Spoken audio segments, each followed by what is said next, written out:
Hello भाइयों। आप सबसे एक बहुत ही महत्वपूर्ण बात करनी है। जैसे कि आप सब देख चुके हैं कि यूपीएससी की कट ऑफ कितनी हाई गई है और इस पर कोई भी टीचर जो है बात नहीं कर रहा। सब कह रहे हैं कि पेपर इजी था, इस वजह से कट ऑफ हाई गई है। बच्चे के दर्द को कोई नहीं समझ पा रहा कि क्या सच में कट ऑफ इतनी हाई जानी चाहिए थी। क्या आपको नहीं लगता कि कट ऑफ में कुछ गड़बड़ी हुई है? कट ऑफ का हाई जाना हम समझ सकते हैं कि पेपर आपका इजी था, लेकिन इतना भी इजी नहीं था कि आप उसको बहुत ही ज़्यादा इजी बता दें और कट ऑफ इतनी हाई चली जाए। मेरे यहाँ पे जितने भी मेरे दोस्त हैं उनसे मैंने उनके जब पूछा कि भाई आपका हुआ या नहीं, तो 10 बच्चे थे, सिर्फ दो का हुआ है। और उसमें से एक बच्चा जो है उसका 9 की फर्स्ट शिफ्ट में था और उसके जो है 10 नंबर बढ़े हैं क्योंकि वो लड़का ओबीसी में था और उसके 242 मार्क्स थे और 251 पर आपकी ओबीसी की कट ऑफ गई है। लेकिन जो दूसरा लड़का है वो अपने नंबर नहीं बता रहा। चलो कोई बात नहीं, कोई शायद अपने नंबर छुपाना चाह रहा हो तो कोई मतलब नहीं। लेकिन भाई 10 में से 2 का होना, क्या वे जो बाकी बच्चे थे वे पढ़ने में कमज़ोर थे? नहीं भाई, सब अच्छे अच्छे परिवार के बच्चे हैं, बहुत मेहनत से पढ़ते हैं भाई। और ऐसी बात नहीं क्योंकि वे ऑलरेडी बहुत पहले जो पहले एग्ज़ाम हुए हैं एग्ज़ाम क्रैक कर चुके हैं। तो ये कहना गलत हुआ कि पढ़ने वाले बच्चे नहीं हैं। तो फिर कमी कहाँ है भाई? कमी कहाँ है फिर? कमी जो है वो ये है कि हमें अपना रिजल्ट देखने को नहीं मिल रहा। हमारा क्या रो मार्क्स है, क्या हमें नॉर्मलाइजेशन मिला है, घटा है या बढ़ा है, ये हमको पता ही नहीं है भाई, है ना। मैं कमेंट देख रहा था, जैसे यूट्यूब पे वीडियो देख रहा था मैं, कि बहुत से बच्चे परेशान हैं कि मेरा होना चाहिए था, मेरा नहीं हुआ, इतनी हाई कट ऑफ कैसे चली गई। तो भाई आप परेशान हैं, मानता हूँ कि परेशान क्यों है, क्योंकि आपको लग रहा था कि आपका हो जाएगा। मैं भी इस चीज़ से परेशान हूँ कि भाई पहले नंबर क्यों नहीं दिखा रहे भाई। इनको नंबर दिखाने चाहिए, उसके बाद हम हम एक्सेप्ट कर लेंगे कि हमारी गलती कहाँ पर है। ये नंबर ही नहीं हमें दिखा रहे, ऊपर से हमको कितना नॉर्मलाइजेशन मार्क्स मिला है भी है या नहीं मिला। और सबको पता है कि कुछ बच्चे जो है 1-2 नंबर से रहे हैं। तो वो 1-2 नंबर का जो दर्द है वो समझ में नहीं आ रहा भाई, क्योंकि एक तरफ तो जैसे मैं बता रहा हूँ कि उस बच्चे को 10 नंबर का ग्रेस मिला है, जो 10 नंबर बढ़े हैं उसके। तो क्या कुछ बच्चों को 1 नंबर का भी नहीं मिला भाई? हम्म 6 शिफ्ट में एग्ज़ाम हुआ है आपका, और 6 शिफ्ट में क्या एक शिफ्ट इतनी हार्ड चली गई कि उसको 10 नंबर का मिल गया और एक शिफ्ट में जो है एक भी नहीं मिला? सेम शिफ्ट में होते हुए किस बच्चे के नंबर बढ़ रहे हैं, किसके घट रहे हैं, तो किस बेस पे बढ़ रहे हैं वो पता होना चाहिए भाई।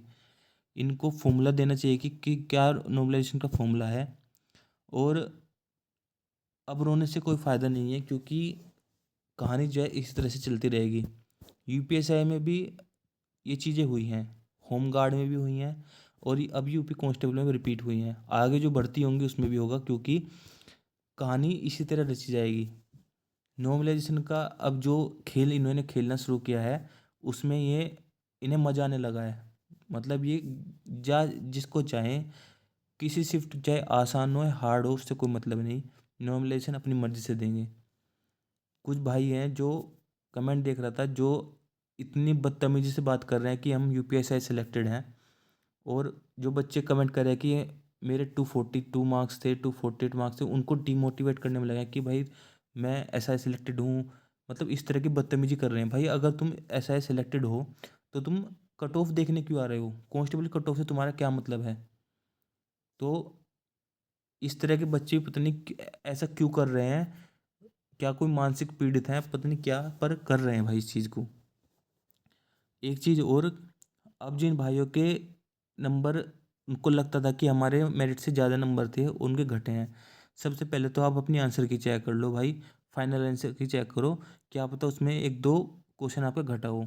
मान लो कि आपका कट ऑफ से एक क्वेश्चन कम हो, एक क्वेश्चन है 2 नंबर कम हो आपके, और आपको लग रहा था कि नॉमिनेशन मिल जाएगा क्योंकि आपका हार्ड शिफ्ट में था, क्योंकि या फिर आपका आर्ट की पहली में था और आपका नहीं हुआ।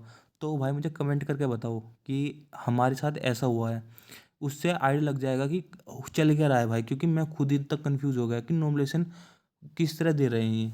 एंड वरना कि हार्ड शिफ्ट और शिफ्ट का तो चक्कर ख़त्म कर दो भाई। अब नॉमिनेशन का कुछ नहीं पता चल रहा, इतना उटपटांग नॉमिलाइजेशन हो रहा है कि कुछ कहने को ही नहीं है। तो भाई आप सभी से, जो भी बहनें हैं भाई हैं, सभी से एक अनुरोध करता हूँ कि कमेंट बॉक्स में अपने नंबर बताओ और ये बताओ कि कौन सी शिफ्ट में था, और आपके जो मेरिट से कितने नंबर कम हैं। अ, और वही बच्चा बताना भाई जिसने नॉर्मलाइजेशन अपना, वो सॉरी, अपनी आंसर की फाइनल आंसर की चेक की हो अच्छे से। और जो भाइयों का हो गया उनको भी बेस्ट ऑफ लक। और भाई मैं कहूँगा जो बच्चे गलत तरीके से अंदर गए हैं भाई, उनको बैड ऑफ लक। जो बच्चे ईमानदार हैं, मैं चाहता हूँ उनका ही हो। अ, आशा करता हूँ ऐसी, उम्मीद तो नहीं है पर आशा ऐसी करता हूँ कि अच्छे बच्चों का ही हो। तो भाई वीडियो आपको कैसी लगी, इस वीडियो को लाइक कर दो और भाई सब्सक्राइब जरूर कर दो, आप में से कोई सब्सक्राइब नहीं करता। और कमेंट बॉक्स में बताओ कि कितने नंबर थे और कितने नंबर आपके थे रो मार्क्स, और कितने पे कट ऑफ गई है, जिससे थोड़ा मैं भी थोड़ा आइडिया लगा सकूँ कि नॉर्मलाइजेशन में चल क्या रहा है भाई। क्योंकि बहुत कंफ्यूज हो चुका हूँ, किसी के 10 नंबर बढ़ रहे हैं, किसी के भाई के एक भाई है जनरल, उसने अपने नंबर बताया, उसका नहीं हुआ। उसके 254 मार्क्स थे और शायद कट ऑफ 259 पे गए, 258 पे। तो उसका 4 या 5 नंबर से कम हुआ है, और वो भी 8 की फर्स्ट शिफ्ट में था। तो अब पहले वाला 9 की फर्स्ट शिफ्ट में था और ये 8 की फर्स्ट शिफ्ट में उसके घटे हैं। अब इसी वजह से मैं कह रहा हूँ भाई, समझ नहीं आ रहा नॉमिनेशन किस तरह से हो रहा है। आप सब बता देना कमेंट बॉक्स में, और अच्छे से बताना भाई, कोई ऐसे मत करना कि भाई कि मैं अपने नंबर क्यों बताऊं। इसमें कोई बुराई नहीं है भाई नंबर बताने में, एक हेल्प मिल जाएगी, एक समझने में आइडिया लग जाएगा कि क्या चल रहा है भर्ती बोर्ड में। अ, ठीक है भाई, बस वीडियो इतनी है। मैं उम्मीद करता हूँ आप सब कमेंट बॉक्स में लिखेंगे अपने नंबर। और मैं बता ही चुका हूँ कि मेरे 248 मार्क्स थे, और 251 पे जो है कट ऑफ गई है ओबीसी की। और मेरा जो था 10th की सेकंड शिफ्ट में था, तो मेरा नहीं हो पाया भाई। मैंने अपने, देखो, अपने नंबर बता दिए, अपनी शिफ्ट बता दी। अब आप भी अब ईमानदारी से अपने नंबर और अपनी शिफ्ट बता देना।